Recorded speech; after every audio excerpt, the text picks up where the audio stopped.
ಇದನ್ನ ಯಾರ್ಯಾರು ನಿಮ್ಮನ್ನ ಅಲಸ್ಯ ಮಾಡ್ತಾ ಇದ್ರು, ಯಾರ್ಯಾರು ನಿಮ್ಮನ್ನ ಅವಮಾನ ಪಡಿಸ್ತಾ ಇದ್ದಾರೋ ಅಥವಾ ನಿಮ್ಮನ್ನ ಹೀಯಾಳಿಸ್ತಾ ಇದ್ದಾರೋ ಅದನ್ನ ಗಮನದಲ್ಲಿ ಇಟ್ಕೊಳ್ರಿ. ದೇವರು ಹೀಯಾಳಿಸುವವರ ಪಕ್ಷದಲ್ಲಿರುವುದಿಲ್ಲ, ಅವಮಾನ ಪಡಿಸುವವರ ಪಕ್ಷದಲ್ಲಿರುವುದಿಲ್ಲ. ಯಾರು ನಿಮ್ಮನ್ನ ವಿರೋಧ ಮಾಡ್ತಾ ಇದ್ದಾರೆ, ನಿಮ್ಮನ್ನ ಅವಮಾನ ಪಡಿಸ್ತಾ ಇದ್ದಾರೆ, ಅವರ ಪಕ್ಷದಲ್ಲಿ ದೇವರು ಇರುವುದಿಲ್ಲ. ರಾಹೇಲಳು ಎಷ್ಟೇ ಸೌಂದರ್ಯವಂತೆ ಆಗಿದ್ರು ಕೂಡ ದೇವರು ಏನ್ ಮಾಡಿದ, ಲೇಯಳ ಪಕ್ಷದಲ್ಲಿದ್ದು.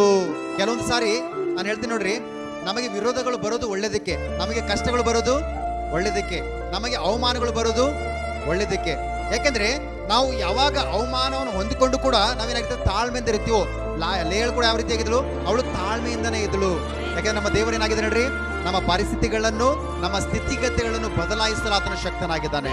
ಲೇಯಳು ಯಾಕೋಬನಿಗೆ ಅಲಕ್ಷ್ಯವಾದಳೆಂಬುದಾಗಿ ದೇವರು ನೋಡಿ ಏನ್ ಮಾಡಿದನಂತೆ, ಆಕೆಯನ್ನು ವಸ್ರಾಗುವಂತೆ ಮಾಡಿದನು. ಯಾಕೋಬನಿಗೆ ಏನ್ ಬೇಕಾಗಿತ್ತು, ಮಕ್ಕಳು ಬೇಕಾಗಿತ್ತು. ಆಮೇನ್.